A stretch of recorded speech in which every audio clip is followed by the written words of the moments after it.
Unprecedented moves from Apple today when they sent out a letter claiming that the US government want them to actually build a back door into iPhones so that they can access, the law enforcement agencies can access the iPhone of one of the San Bernardino shooters.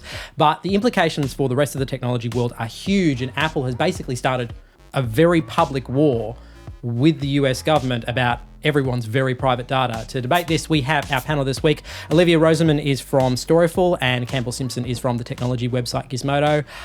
What exactly is the US government asking for from Apple? All they want. It's a very... Whose side are you on? All the US government wants is for Apple to help the FBI crack a passcode on one iPhone. Not just any iPhone, though. It's the iPhone that was involved in the San Bernardino shooting case, isn't it? Correct. So it's the iPhone that was used by one of the mass shooters who killed more than a dozen people in December last year. Yeah. It's an iPhone, belonging to that person, containing their kind of interactions with other people, text messages, phone calls, iMessage, all that kind of stuff. But it's locked. It's protected by 4-digit passcode that no one except the deceased person knows. So with a 4-digit passcode, I think there's 10,000 possible combinations that could be. But Apple's security features from, I think it was the iPhone 5 onwards, have this built-in feature where if you try to put in a passcode incorrectly 10 times, it automatically erases all the data on the phone. Apple doesn't have any access to it. It's gone. Dead. Disappears. And the FBI wants Apple to build a piece of software that will override that so that the FBI can use a computer to try and crack this guy's passcode and get in and have a look at his data. Is there really no other way that law enforcement in the US can access a mobile phone? Because, call me tinfoil paranoid, but after the reveal of things like Prism and whatnot, I sort of just assumed that they could access everything. I have to admit, I was also surprised by this, but apparently not. It's one of those things, Apple's a private company. It has some of the world's best engineers. From iOS 8, which was September 2014 onwards, all data on an iPhone is encrypted by default. So, if you've installed iOS 8 or onwards, your phone is, for all intents and purposes, secure. That 4-digit or 6-digit or alphanumeric passcode that you put in, it's one, line of defense, but it's one that's both incredibly simple and incredibly difficult to overcome.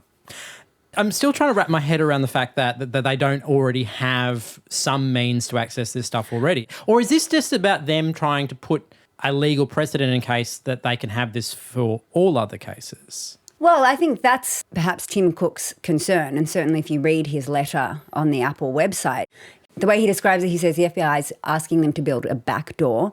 And he gave a very compelling analogy. He said it's the equivalent of, in the physical world, asking us to build a key that will open every lock in the United States or indeed every lock in the world, if the lock is an iPhone lock, you know what I mean. And Tim Cook is saying, but this key, once built, could open all the locks, and hence it being in the world, existing, is a terrible thing, and that's why we don't want to build it. Tools like this have existed in the past. Apple has patched them out.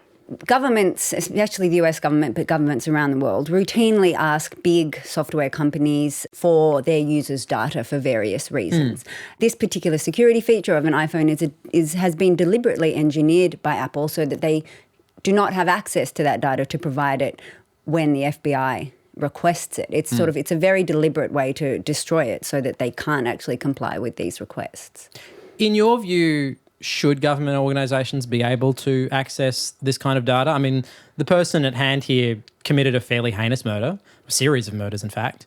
Should law enforcement agencies have access to the technology of these sorts of criminals? I mean, we're talking specifically about the US government here, and I think that the US government has displayed the fact that they sort of are, hungry for people's personal private information and data, and have used it in an irresponsible way, have collected it in an irresponsible way.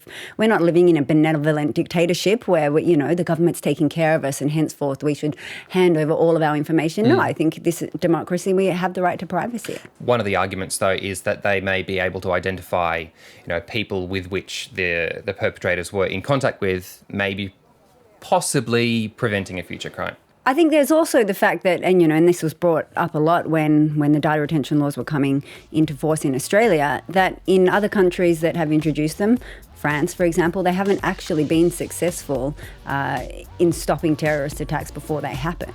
That we know of. That we know of. All right, there is so much more in the audio edition of this, which you can find on the RN website right now. Thanks, guys.